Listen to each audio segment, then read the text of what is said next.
നമസ്കാരം. 2 മിനിറ്റ് വാർത്തകളിലേക്ക് സ്വാഗതം.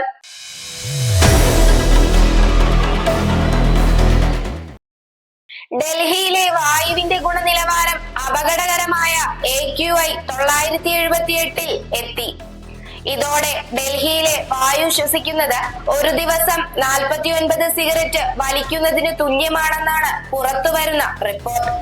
ഒക്ടോബർ മുതൽ ഡൽഹിയിലെ വായുവിന്റെ ഗുണനിലവാരം താഴ്ന്ന നിലയിലാണെന്നും ഓരോ ദിവസം ചെല്ലുന്തോറും മോശമായിക്കൊണ്ടിരിക്കുകയാണെന്നും റിപ്പോർട്ടിൽ പറയുന്നു.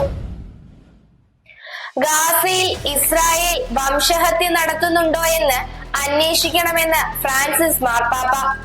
ഉടൻ പുറത്തിറങ്ങാൻ പോകുന്ന പ്രതീക്ഷ ഒരിക്കലും നിരാശപ്പെടുത്തുന്നില്ല. മെച്ചപ്പെട്ട ലോകത്തിലേക്കുള്ള തീർത്ഥാടകർ എന്ന പുസ്തകത്തിലാണ് മാർപ്പാപ്പയുടെ ഉദ്ധരണിയുള്ളത്.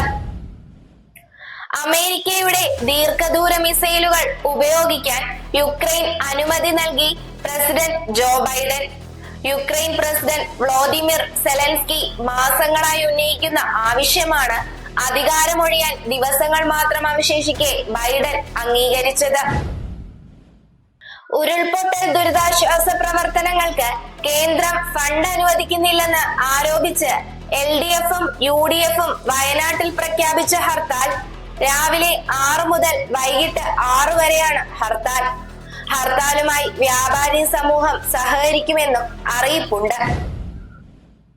അയോധ്യയിൽ രാമക്ഷേത്രം യാഥാർത്ഥ്യമായതോടെ മധുരയിലെ കൃഷ്ണ കനയ്യ ക്ഷേത്രത്തിന് സമയമായതായി UP മുഖ്യമന്ത്രി ആദിത്യനാഥ്. ജാർഖണ്ഡിൽ തെരഞ്ഞെടുപ്പ് റാലിയിലാണ് ഇനി മധുരയിലെ ക്ഷേത്ര നിർമ്മാണമാണ് ലക്ഷ്യമെന്ന് ആദിത്യനാഥ് പരസ്യമായി പ്രഖ്യാപിച്ചത്. മണിപ്പൂരിൽ സംഘർഷം തുടരുന്നതിനിടെ കൂടുതൽ കേന്ദ്രസേനയെ സംസ്ഥാനത്തേക്ക് അയച്ച് കേന്ദ്ര ആഭ്യന്തര മന്ത്രാലയം. അർദ്ധസൈനിക വിഭാഗങ്ങളിൽ നിന്നുള്ള 5000 പേരെയാണ് കേന്ദ്രം മണിപ്പൂരിലേക്ക് അയച്ചത്. CRPFൽ നിന്ന് 35 യൂണിറ്റും BSFൽ നിന്ന് 15 യൂണിറ്റുമാണ് മണിപ്പൂരിലേക്ക് എത്തുന്നത്. ഒരാഴ്ചക്കിടെ 2ാം തവണയാണ് കേന്ദ്രം മണിപ്പൂരിലേക്ക് സേനയെ വിന്യസിക്കുന്നത്.